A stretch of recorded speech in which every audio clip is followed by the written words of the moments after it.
اللہم صلی علی محمد وعلی آلہ وبارک وسلم۔ لاکھوں کروڑوں درود و سلام امام الانبیاء شافع محشر محمد مصطفیٰ صلی اللہ علیہ وسلم اور ان کی آل طیبین طاہرین پر۔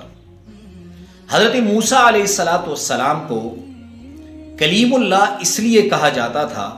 کہ وہ کوہ طور پر جا کر اللہ رب العزت سے براہ راست کلام فرماتے، بیچ میں کوئی واسطہ نہیں ہوتا۔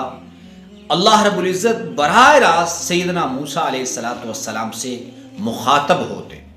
بعض اوقات ایسی بھی ہوتا کہ سیدنا موسیٰ علیہ السلام کسی محلے سے گزرتے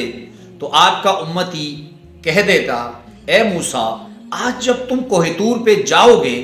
تو میرا ایک سوال بھی رب ذوالجلال سے پوچھ لینا۔ تو موسیٰ علیہ السلام جب کوہ طور پہ جاتے تو وہ سوال ضرور پوچھتے اور براہ راست اللہ رب العزت سیدنا موسیٰ علیہ السلام کو اس سوال کا جواب دیتے۔ تو ایک مرتبہ موسیٰ علیہ السلام اپنے محلے سے گزر رہے تھے، اپنی گلی سے گزر رہے تھے کہ ایک شخص جو فقر و فاقے میں مبتلا تھا، جو کبھی ٹکڑوں ٹکڑوں میں اسے رزق ملتا، کبھی کھاتا کبھی بھوکا رہتا، تو وہ حضرت موسیٰ علیہ السلام کے پاس آیا اور کہا، اے موسیٰ آپ کوہ طور پہ جا رہے ہیں؟ موسیٰ علیہ السلام نے کہا، ہاں میں کوہ طور پہ جا رہا ہوں۔ تو اس موسیٰ علیہ السلام کی امتی نے کہا کہ اے موسیٰ میں فقر و فاقے کا شکار ہوں، غریب ہوں، فقیر ہوں، تم جب اللہ کے پاس جاؤ کوہ طور پہ تو اللہ کو کہہ دو کہ میری ساری عمر کا جتنا رزق لکھا ہے وہ یک مشت مجھے دے دو کہ میں چند ماہ یا چند دن تو میں پیٹ بھر کر اسے کھا سکوں۔ موسیٰ علیہ السلام نے کہا، اچھا میں اللہ کے پاس جاتا ہوں اور تمہارا یہ سوال جو ہے یہ میں ان کے دربار میں پیش کرتا ہوں کوہ طور پہ جا کر۔ تو موسیٰ علیہ السلام کوہ طور پہ گئے اور کہا، اے اللہ ایک شخص نے مجھے ایک سوال دے کر بھیجا ہے اور وہ کہتا ہے کہ اللہ سے کہہ دیجئے کہ میرا جتنی ساری عمر کا رزق بنتا ہے وہ رزق مجھے یک مشت دے دے تاکہ میں اچھی طرح اسے کھا سکوں۔ تو موسیٰ علیہ السلام نے ساتھ یہ فریاد بھی کی کہ اللہ وہ تو مجھے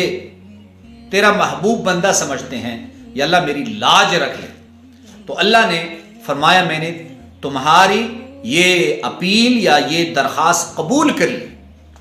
تو موسیٰ علیہ السلام جب کوہ طور سے اترے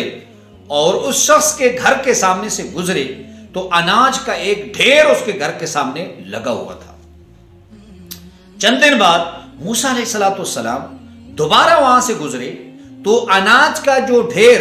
2 دن پہلے ایک تھا اب وہ چند گنا بڑا ہو کر اس کے ساتھ چند ڈھیر اور بھی لگ گئے۔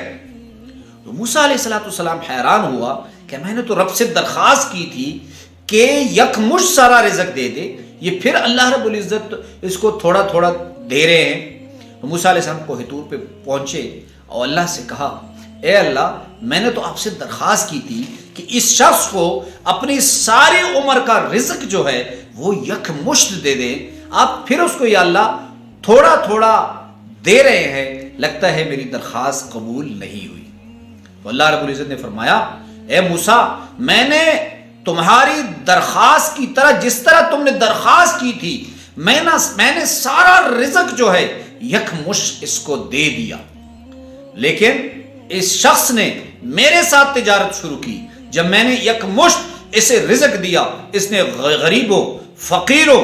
مسکینوں میں اسے بانٹنا شروع کر دیا۔ اور یہ بات یاد رکھو، جو مجھ سے تجارت کرے، جو میرے زمین والوں پہ رحم کرے، جو غریب و فقراء کو کھلائے، یہ مجھ سے تجارت کرتا ہے۔ اور یہ بات یاد رکھو، جو مجھ سے تجارت کرے اور جو میری مخلوق پہ صدقہ و خیرات کرے، میرا ذمہ ہے کہ میں اس کے رزق میں وسعت عطا فرماؤں گا۔ تو اس لیے میں نے اس کا رزق ڈبل کر دیا، اس سے بھی زیادہ کر دیا۔ تو یہ بات یاد رکھیے کہ قیامت کے دن جب کچھ لوگ جہنم میں ہوں گے